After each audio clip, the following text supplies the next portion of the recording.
Mobile চুরির ঘটনা ঘটল পুরাতন মালদার লোলাবাগ এলাকায় এক উপহারের দোকানে। সিসিটিভি ক্যামেরায় সেই মোবাইল চুরির ঘটনা রীতিমতো রেকর্ড হয়েছে।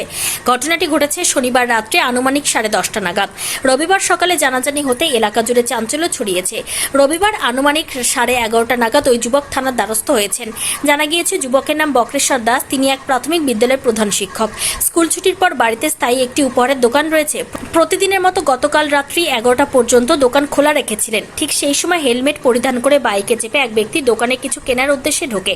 তবে দোকানদার বক্রেশ্বর দাস অর্থাৎ প্রধান শিক্ষককে কথাবার্তার জিনিস কেনার ব্যঙ্গ করে মোবাইল নিয়ে চম্পট দেয় সেই ব্যক্তি। মোবাইল চুরির ফলে এখন হতাশগ্রস্ত শিক্ষক। এদিকে ঘটনা পুরো বিষয় নিয়ে তদন্ত শুরু করেছে মালদা থানার পুলিশ। কালকে একটা আমার মোবাইল ছিল যেটা চুরি হয়ে গেছে। হ্যাঁ, রাত্রিবেলা মোটামুটি 10:34-35 নাগাদ আমি কাজ করছিলাম, আমার বিশেষ কিছু কাজ ছিল, কাজ করছিলাম।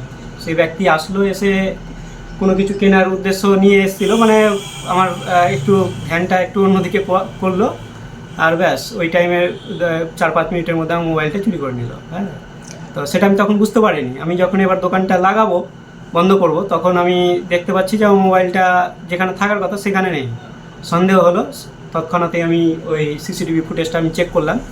তো দেখতে পাচ্ছি যে হ্যাঁ, যে শেষ কাস্টমারটা এসেছিল সে মোবাইলটা চুরি করে নিয়েছে। সে কিসে এসেছিল? সে একটা মোটরসাইকেল নিয়ে এসেছিল। তো সিসিটিভি ক্যামেরা দেখে মানে হেলমেট পরা অবস্থায় ছিল? হ্যাঁ, উনি হেলমেট পরা অবস্থায় এসেছিল।